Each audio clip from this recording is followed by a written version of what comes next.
Before we start, I want to say that only 1% of you are subscribed. Please subscribe because when we reach 1,000 subscribers, I will post a special video for you. The vast, sprawling complex of the interstellar diplomatic station buzzed with a rare intensity that day. The arrival of the Thalassian delegation had sent ripples through Earth's diplomatic circles, and the station's main hall was thrummed with anticipatory energy. Jack, a seasoned diplomat with a background in military strategy, was prepping with his colleague, Lucas, another expert in alien relations. Both men checked their translators, ensuring seamless communication. "You think they're here to form an alliance?" Lucas asked, adjusting his tie in a mirrored surface. "Or to scout our defenses," Jack replied, his eyes scanning the incoming data on his handheld device. "Let's keep our minds open and our strategies flexible." As they approached the docking bay, the massive airlock doors hissed open, revealing the Thalassian delegation. The aliens were taller than humans, with shimmering blue skin that caught the light of the station. Their leader, Cyril, stepped forward with a grace that seemed both alien and mesmerizing. Jack stepped forward, extending his hand in a human gesture of greeting. "Welcome to Earth's domain. I'm Jack, and this is Lucas. We are honored by your visit." Cyril nodded, his eyes flickering with a light that might have been curiosity. "We have heard much about human diplomats. We are eager to learn your ways." Lucas chimed in, offering a polite smile. "And we are eager to understand yours, to better foster a relationship beneficial to both our peoples." The group moved towards the conference room, their steps echoing slightly in the wide corridor. Jack noticed Cyril's lingering gaze on the various flags and symbols adorning the walls, each representing Earth's diverse nations. "Your species seems highly fragmented, yet unified in purpose," Cyril commented, tilting his head slightly. Jack laughed softly. "Unity and diversity. It's what makes us strong. Each nation contributes something unique." In the conference room, they all took seats around a large circular table. A holographic display in the center showed a rotating model of the galaxy, marking Thalassian and human territories. "So, Cyril," Jack began, leaning forward, his hands clasped in front of him. "What brings such a distinguished delegation to our doorstep?" Cyril's gaze fixed on the hologram before turning back to Jack. "We face a crisis that threatens not just our existence, but potentially that of other races as well. We seek not just allies, but different perspectives on conflict resolution." Lucas perked up, his interest piqued. "Are you suggesting a cultural exchange or something more strategic?" "Perhaps both," Cyril replied. "We have much to learn from human creativity in overcoming adversities."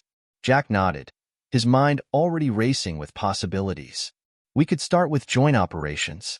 Perhaps a mixed team on both sides could work on simulations, share tactics, and training methods.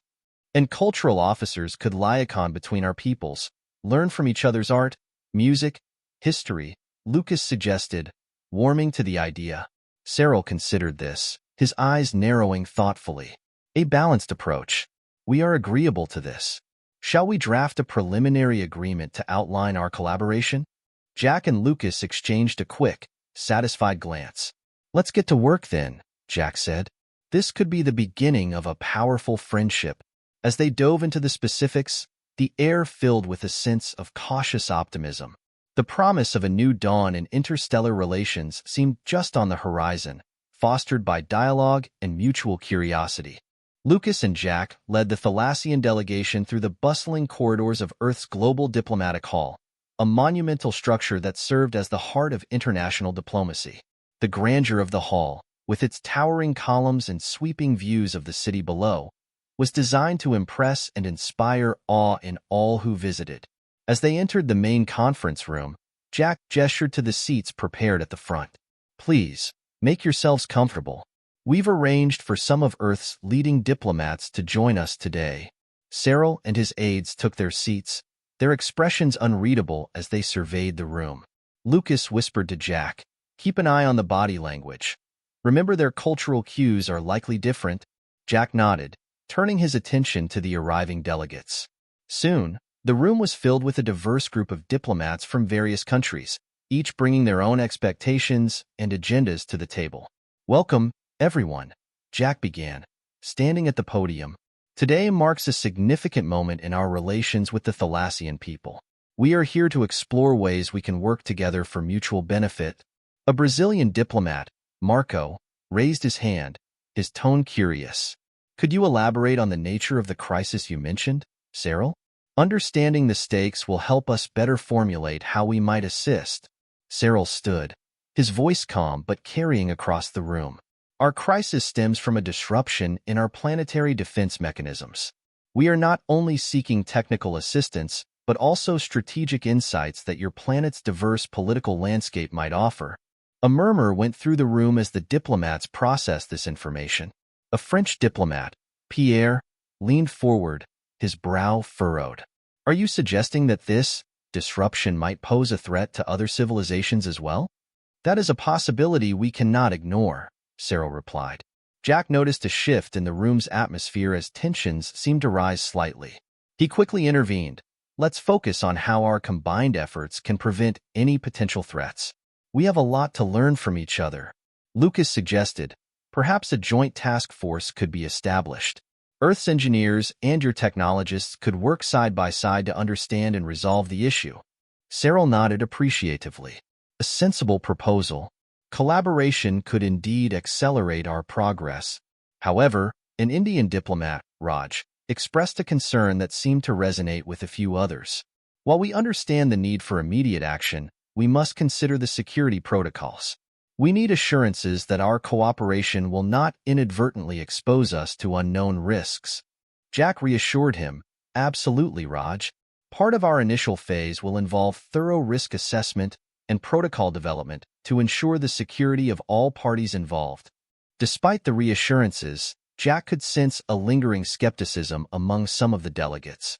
He decided a more personal approach might help bridge the gap. Why don't we arrange for smaller, informal meetings? Get to know each other beyond just the conference room. Sometimes, a relaxed conversation can open up new pathways for understanding. Lucas chimed in. Indeed, sometimes diplomacy happens best over a meal rather than a meeting table. Cyril smiled, the first genuine smile Jack had seen since their arrival. We would be honored to learn more about your cultures in such a setting. As the meeting adjourned, Jack and Lucas coordinated with the delegates to set up dinners and cultural exchanges. They hoped that in these less formal environments, true understanding and trust could begin to flourish. The neutral space station, designed as a cultural and diplomatic hub, drifted serenely between the stars. Jack and Lucas, along with Cyril and his aide, Gar, had traveled there to engage in a series of cultural exchange programs intended to deepen mutual understanding. As they toured the station's cultural wing, Lucas pointed out various exhibits depicting human history, art, and science.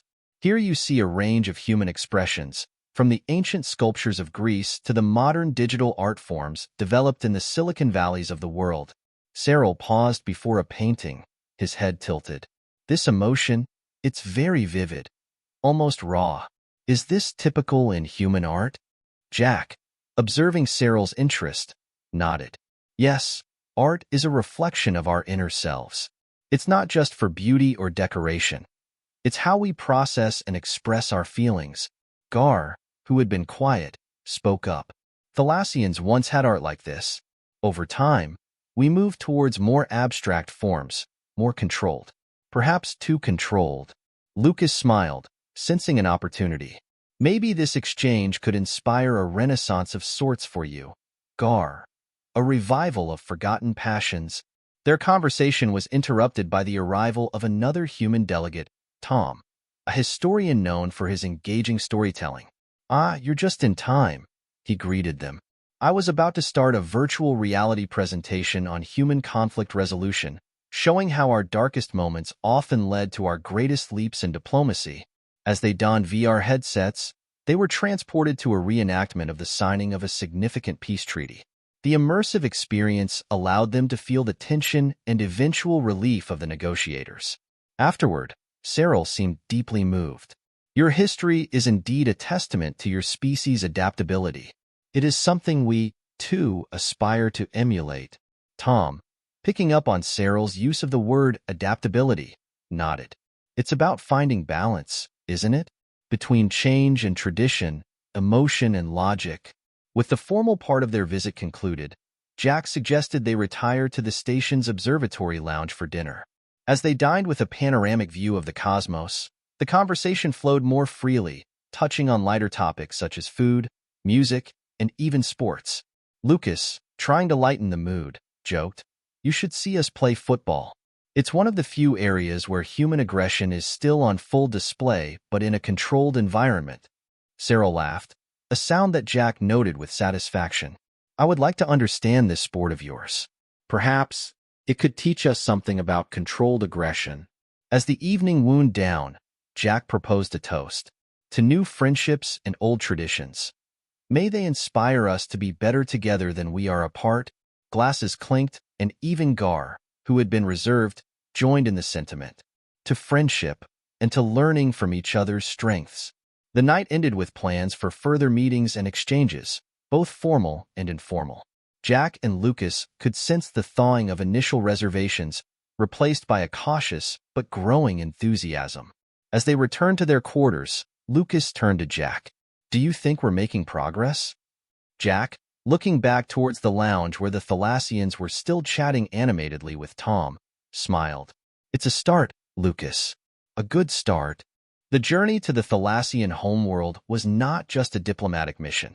It was an opportunity for deeper personal exchanges. The cruiser, a marvel of human engineering adapted for Thalassian physiology, hummed softly as it cut through the vacuum of space. Jack and Lucas shared a quiet breakfast in the cruiser's dining area with Cyril and his aide Gar. The atmosphere was less formal, more conducive to open dialogue. Lucas, ever the conversationalist, initiated the discussion. "Cyril, you mentioned Thalassians had moved away from emotional art. What drove that change?" Cyril, stirring his drink, looked thoughtful. "Efficiency, control over emotions, a belief that it would prevent conflict.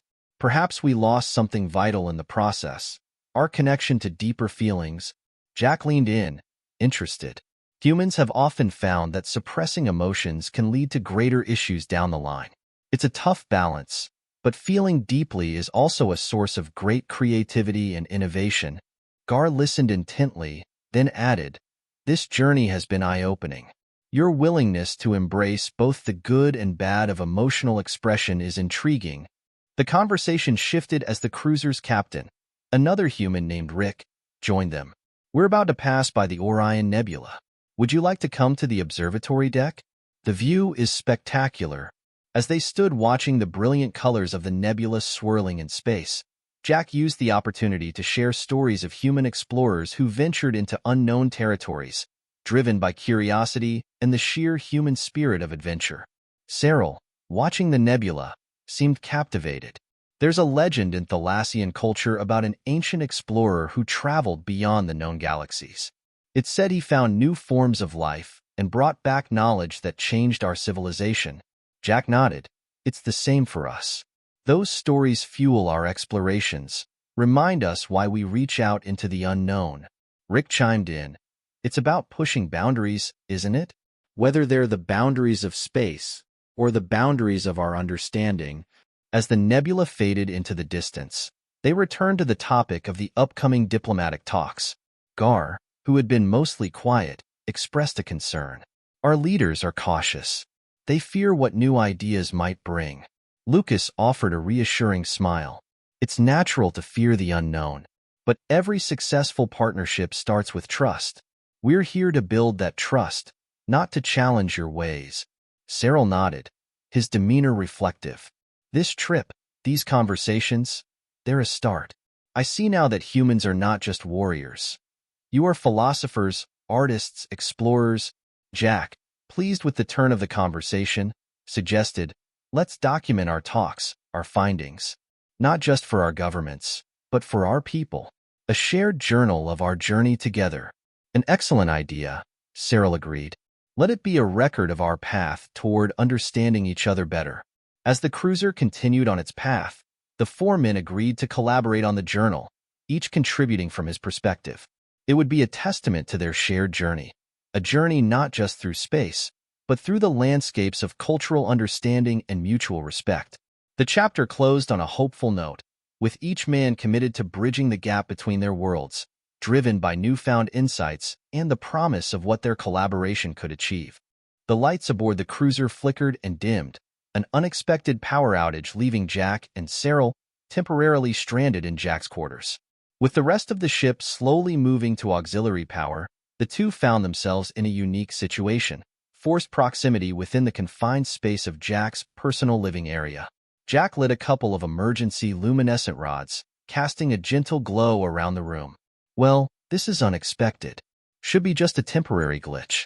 Our engineers are probably already on it. Cyril looked around, his eyes adjusting to the new lighting. Your quarters are very personal. You keep mementos from your travels? Jack followed Cyril's gaze to the small shelf of artifacts and photos from various Earth locations. Yes, each piece tells a story from where I've been, who I've met. Helps keep me grounded. As they waited for the power to return, the conversation drifted to more personal territories. Cyril seemed curious, his earlier formality easing into a more relaxed curiosity. You humans put great value in personal connections, memories. It's what makes us who we are, Jack replied. Our connections, our experiences. They shape our perspectives and decisions. Cyril nodded thoughtfully. In Thalassian culture, we value the collective history more than individual experiences. Perhaps we lose something in that. The personal touch. Jack smiled, offering Cyril a drink from his personal stash, a vintage from Earth. Here, try this. It's a traditional beverage from my region, celebrated for its richness and history. Cyril accepted the glass, his first sip cautious but intrigued. It's very complex. That's the idea. Like people, it's all about the layers and complexities. The conversation deepened, with Jack sharing stories of his family, his aspirations, and even his fears. Cyril, in turn, opened up about his own life on Thalas, his duties, and the pressures of being seen as a leader in his society. It seems we are more alike than different, Jack. Our positions require us to be many things to many people, Cyril observed, his tone more reflective. Jack agreed. It's the universal struggle of leadership, isn't it? Balancing what is expected with what is necessary. As the hours passed, the barriers of formality that had initially defined their interactions continued to dissolve. When the lights finally flickered back on, both seemed almost reluctant to end the conversation. Jack stood, stretching his limbs. Looks like the engineers fixed the issue. But this, our chat, it's been illuminating. Cyril stood as well, adjusting his uniform. Indeed, I will remember this night, Jack. Your hospitality under such circumstances. It speaks volumes about your character. As Cyril left, Jack pondered the unexpected connection they had forged. It was clear that this incident, though minor in the scope of their mission, had significantly shifted their dynamic. It was a step towards not just diplomatic alliance, but personal understanding. This unexpected connection, born out of a chance incident, had provided a glimpse into the potential depth of their burgeoning relationship, highlighting the unique human capacity to find warmth and friendship even in the most unforeseen circumstances. After the power outage and the unexpected personal exchange it fostered, Jack and Cyril found themselves gravitating towards each other more often, seeking out each other's company amidst their official duties. In Jack's now fully lit quarters, the two sat across from each other, a chessboard between them. The game had become their new tradition, a way to challenge each other strategically while continuing their dialogues. Cyril moved his bishop, then looked up at Jack with a slight smile. You're trying to trap my queen, aren't you? Jack leaned back, amused. Maybe. Or maybe I'm just trying to see how you handle pressure. Cyril chuckled, a sound Jack was coming to enjoy. I am beginning to see why chess is favored among your people. It's about war, but it's also about knowing your opponent. Exactly, Jack replied, moving his knight. It's not just about the moves you make, but why you make them. It reveals a lot about someone. As the game continued, their conversation deepened. Jack ventured more personal territory. Cyril, back when the lights went out, you mentioned something about the pressures of leadership. Does it ever get to you? Cyril paused, considering his next move on the board and the question. It does. There is an expectation to always be strong, unyielding. But it's not always that simple, is it? No, it isn't, Jack agreed, capturing Cyril's bishop. Sometimes, the weight is heavy. It's why connections like ours can be vital. Someone to understand the burden without being crushed by it. The conversation shifted as Lucas knocked and entered, a digital tablet in his hand. Sorry to interrupt, but I've got updates on the collaboration protocols. Thought you two would want to hear this together. Cyril nodded, setting the chessboard aside. Please, Lucas, join us? Lucas sat, handing the tablet to Jack. The joint task forces are forming up faster than anticipated. There's genuine enthusiasm on both sides, and our cultural exchange programs are getting high engagement numbers. That's good to hear, Jack said, passing the tablet to Cyril. Looks like our efforts are bearing fruit. Cyril scanned the document, a pleased look on his face. Indeed, this partnership, it might change more than just diplomatic ties. It might change us. The men discussed the potential impacts of their work, the conversation branching into possibilities of future exchanges, even joint ventures in space exploration and technological development. As they talked, Jack felt a sense of camaraderie that went beyond formal alliance. It was a bond, strengthened by shared goals and mutual respect. Cyril eventually stood, preparing to leave. I must attend to some communications with my home. But Jack, Lucas, this evening has been most enlightening. Jack stood as well, offering his hand, which Cyril took. We're making history here, Cyril. Let's keep the momentum, Lucas added, and let's win some chess games along the way, right? Laughing, Cyril nodded. Indeed, though I plan to be the one winning most of them. With a final nod, Cyril departed, leaving Jack and Lucas to reflect on the growing bond not just between two men, but also between two very different worlds. It was clear now that their journey was about more than just diplomacy. It was about building a lasting friendship that could withstand the vastness of space and the trials of leadership. Jack stood beside Cyril on the observation deck of Thalassia's capital city, a towering structure that afforded them a panoramic view of the alien planet's bustling metropolis. The city was a marvel of engineering, with gleaming towers that seemed to stretch into the low-hanging clouds. Thalassia is beautiful, Jack remarked, his eyes taking in the seamless blend of nature and technology.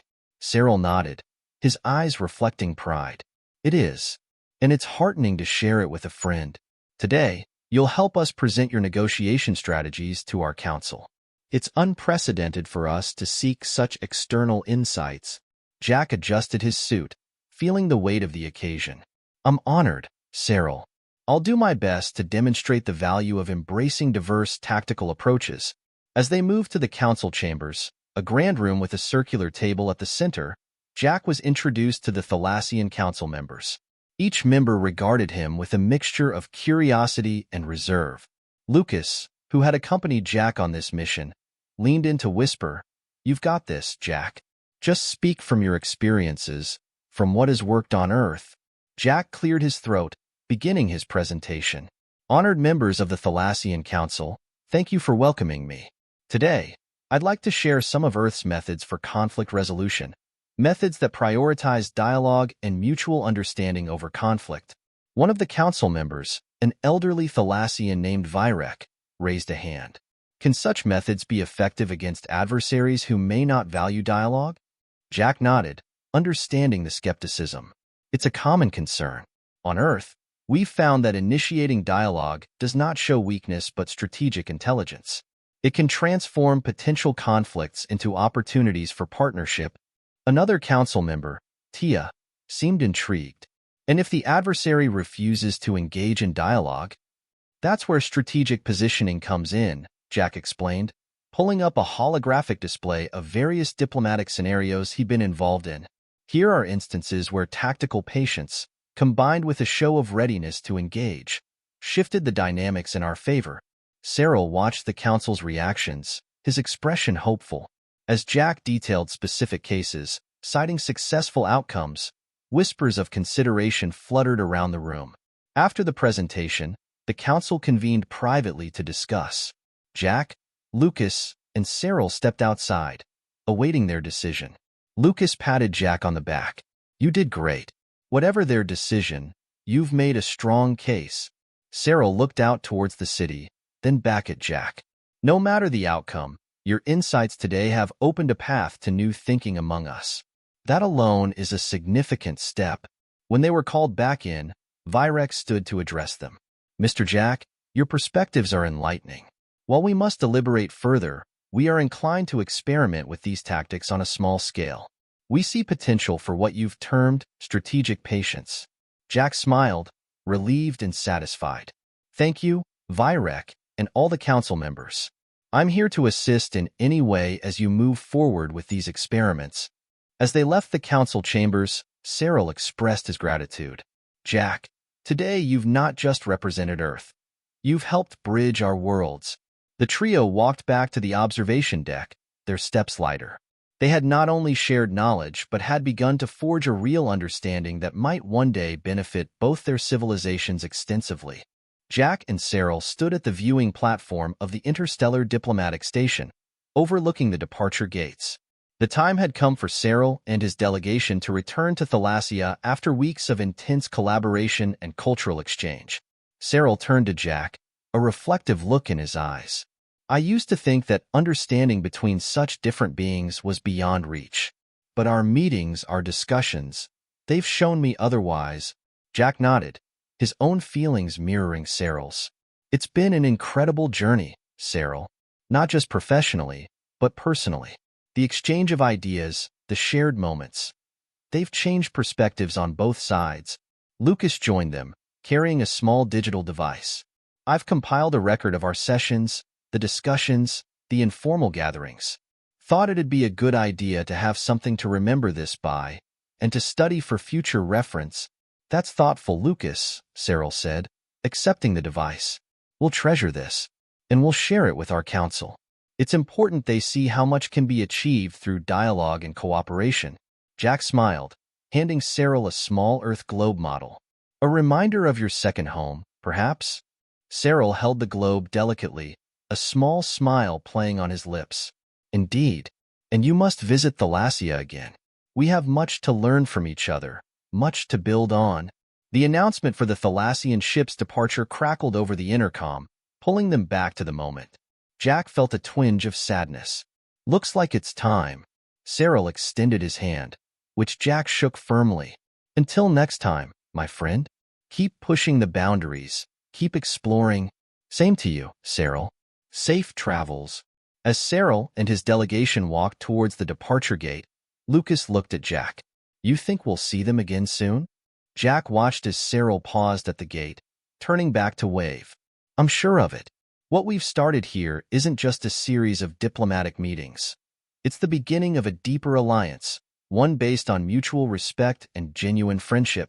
With a final wave, Cyril disappeared through the gate. Jack and Lucas returned to the viewing platform, looking out into the vastness of space. Jack, do you think they'll ever understand why humans are considered dangerous? Lucas asked, a curious tone to his voice. Jack considered the question, watching a ship dart across the star-filled expanse. Maybe they already do. Not because of our military capabilities, but because of our capacity to connect, to love, to understand deeply. Our greatest strengths aren't our weapons, but our hearts and our minds. Lucas nodded, impressed by the insight. That's a message worth spreading, not just across stars, but here at home too. Jack agreed. Let's ensure it's part of our ongoing missions. The more we understand each other, the less we fear. As they left the platform, both men felt a sense of accomplishment and anticipation for the future. The paths they had paved with the Thalassians would serve as a model for human interactions with other alien species, relationships built not on power, but on partnership and respect. In the quiet of the diplomatic station, Jack paused to look back one last time, his thoughts on the vast potential of the universe. The end of this chapter with Cyril was just the beginning of a new narrative, a narrative of peace and understanding that could someday encompass the galaxy.